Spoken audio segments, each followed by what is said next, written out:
UP के संभल में नया बवाल शुरू हो गया है। कल संभल में सरकारी जमीन पर बनी अवैध मस्जिद को बुलडोजर से गिरा दिया गया, लेकिन अब उस मस्जिद से मिले पोस्टर पर विवाद खड़ा हो गया है। बड़ी खबर है कि संभल की मस्जिद से आई लव मोहम्मद वाला पोस्टर मिला है। पोस्टर को पुलिस ने अपने कब्जे में ले लिया है। पोस्टर के अलावा हरे रंग का झंडा भी मिला है। संभल के एसपी का कहना है कि पोस्टर और झंडे की जांच कराई जा रही है। जांच के बाद जिन लोगों ने इसको बनाया या छापा है उन पर एक्शन भी लिया जाएगा। दरअसल कल संभल के नखासा इलाके के केसरुआ गांव में सरकारी जमीन पर बनी मस्जिद को बुलडोजर से जमींदोज किया गया। ये प्रशासन का कहना है कि पूरे नियमों की तहत ये कार्रवाई की गई है। पहले मस्जिद के आगे के हिस्से और पिलर को गिराया गया, इसके बाद 55 फीट ऊंचे मीनार को भी गिरा दिया गया। अब डेमोलिशन से पहले मस्जिद की सफाई के दौरान पोस्टर और झंडे मिले, जिसे कब्जे में लेकर आगे की जांच की जा रही है। तो संभल का ये वो मस्जिद है जिसे कब्रिस्तान की जमीन पर अवैध कब्जा करके तैयार किया गया था। अब इसको लेकर जब कानूनी कार्रवाई हुई, अब इसे गिराया गया, तो अब इसके अंदर से आप देखिए कि पोस्टर मिले हैं और यहाँ पर आपको पुलिस अधिकारी हैं जिनके हाथ में आई लव मोहम्मद के पोस्टर मिले हैं। और इस बारे में अब आगे की छानबीन की जाएगी कि आखिरकार किसके द्वारा ये छपाए गए थे पोस्टर और किसके द्वारा ये झंडे यहाँ पर रखे गए थे। देखिए झंडे की भी तस्वीर आपको नजर आ रही है। और ये जो चीजें मिली हैं इसको लेकर अब पुलिस आगे की कार्रवाई कर रही है कि आखिरकार कौन लोग थे जिन्होंने मस्जिद में ये रखा था, उनका मकसद क्या था। क्योंकि आप जानते हैं कि किस तरह से इन पोस्टर के जरिए समाज के अंदर एक द्वेष पैदा करने की कोशिश की गई थी। डिमोलिशन करवाने से पहले जब यहाँ पे साफ सफाई की गई है, जांच की गई है, तब पता चला है कि कुछ पोस्टर्स हैं वो भी मिले हैं। तो इसमें लोगों ने छुपाए हैं और कौन कौन लोग इसमें इन्वॉल्व हैं उसके खिलाफ कार्रवाई के लिए बताया गया है। एक झंडा जिसमें जो इन चीज़ों में प्रयुक्त होता है, कौन यूज़ करते हैं, इसके बारे में भी जांच है, वो करवाई जाएगी। और किन्होंने इसको छापा है या बनाया है इसके बारे में जानकारी प्राप्त की जाएगी। और उधर संभल में मस्जिद पर बुलडोजर एक्शन को लेकर सियासत भी शुरू हो गई है। संभल से सपा सांसद जियाउर रहमान बर्क प्रशासन के इस एक्शन पर भड़क गए हैं। जियाउर रहमान बर्क ने कहा है कि मुसलमानों के साथ जुल्म की इंतहा हो रही है। लाख कोशिशों, गुजारिशों और कानूनी प्रयासों के बावजूद संभल में मस्जिद को शहीद कर दिया गया। ऐसा महसूस होता है कि अधिकारियों ने आंखों पर पट्टी बांधकर एक तय निशाने के साथ कार्रवाई की है। बर्क ने सोशल मीडिया पर यह भी लिखा है कि मस्जिद के शहीद किए जाने के बाद पूरे गांव में गम है, दर्द है, मातम का माहौल है। भारत का संविधान किसी को भी कानून से ऊपर होने की इजाजत नहीं देता है। यह मुल्क किसी व्यक्ति, दल या सत्ता की जागीर नहीं है। इस पूरे मामले को लेकर सपा सांसद बर्क थोड़ी देर में ही प्रेस कॉन्फ्रेंस भी करने जा रहे हैं। तो मुसलमानों के ऊपर जुल्म हो रहा है, अधिकारियों ने तय निशाने के तहत यह कार्रवाई की है, तो ये तमाम आरोप लगाए हैं। हालांकि प्रशासन ने संभल में जिस मस्जिद को मुस्तफा कादरी को गिराया गया है उसको लेकर भी पूरा मामला क्या है हम आपको समझा देते हैं।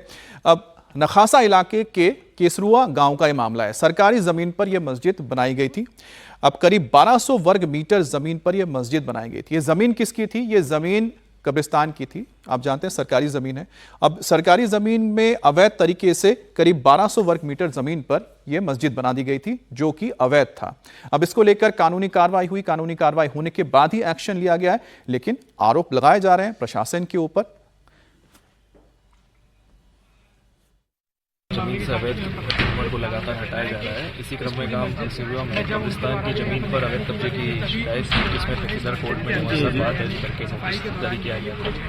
वहाँ पर सुनवाई के बाद कब्जे हटाने का ऑर्डर किया गया था, जिसके विरोध में अपील में जिलाधिकारी कोर्ट में अपील की गई थी। उस कोर्ट में भी दोनों पक्षों को पर्याप्त नोटिस देकर के साक्ष्य प्रस्तुत करने का अवसर दिया गया और उसके बाद सुनवाई की गई। सुनवाई में पाया गया कि कब्जे का कोई प्रमाण नहीं है और कब्जा सार्वजनिक जमीन पर बना हुआ है, अवैध है, तो इसके दृष्टिकोण की कार्रवाई की जाएगी। इसी क्रम में डिमोलिशन की कार्रवाई आज हम लोग कर रहे हैं। सर के भी इस तरीके से जो कब्जे हैं, अवैध कब्जे हैं सार्वजनिक जमीन पर बहुत बार जाते रहे। निरीक्षण भी किया है, देखा है, कुछ पोस्टर्स हम लोगों को मिले हैं आई लव मोहम्मद जिन पर लिखा हुआ है और बाकी अग्रिम जाँच की जा रही है। झंडा भी मिला है, उसको भी दिखवाया जा रहा है। आगे जैसा भी जाँच में प्राप्त होगा आपको बताएं।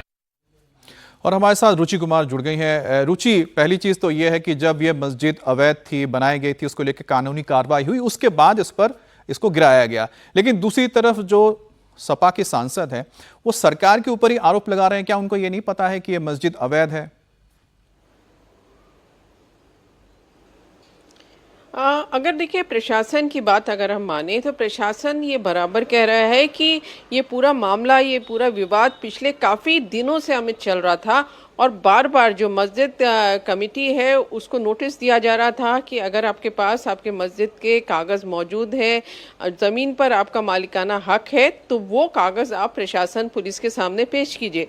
लेकिन जो मस्जिद कमेटी है वो कागज़ पेश नहीं कर पाई। काफ़ी मौका मिला, कोर्ट में सुनवाई हो रही थी, तहसीलदार कोर्ट में, डीएम कोर्ट तक ये मामला पहुंचा था और जब वो कागज़ नहीं दे पाए उसके बाद ये नियम के हिसाब से कार्रवाई हुई है। अब क्योंकि वो मस्जिद थी, वो गिर गई थी, तो आप समझ सकते हैं कि इसमें सियासत भी है और ये सियासत की वजह से ही सवाल उठाए जा रहे हैं। क्योंकि अगर मस्जिद पक्ष के पास ज़मीन के कागज़ थे तो उनको कागज़ अपने प्रशासन को देने चाहिए। अच्छा रुचि, जियाउर रहमान बर्क जहां पर कह रहे हैं कि मस्जिद को शहीद कर दिया गया है, दूसरी तरफ पुलिस के हाथ कुछ पोस्टर लगे हैं। आप जानते हैं कि वो ऐसे पोस्टर हैं जिसको लेकर पिछले दिनों हमने देखा था, विवाद भी हुआ था, समाज के अंदर एक द्वेष पैदा हो रहा था।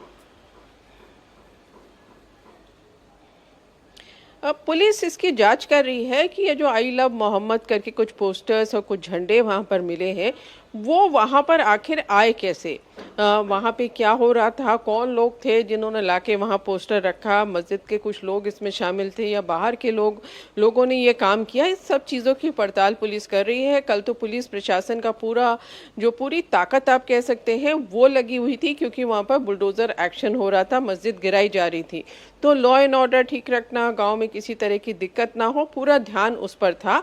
आसपास आज भी फोर्स वहाँ तैनात है कि किसी तरह से कानून व्यवस्था खराब ना हो, लेकिन पुलिस का कहना है कि इसकी जांच साथ साथ की जा रही है कि आखिर ये जो पोस्टर है, ये जो झंडा है, ये मस्जिद के अंदर आया तो आया कैसे और इसका मकसद क्या था, वहाँ पर क्या हो रहा था, ये सब जानने की कोशिश पुलिस अभी कर रही है। लेकिन फिलहाल कोई बड़ी जानकारी पुलिस के हाथ नहीं लगी है। अमित, ठीक है, बहुत बहुत धन्यवाद आपका ये जानकारी देने के लिए।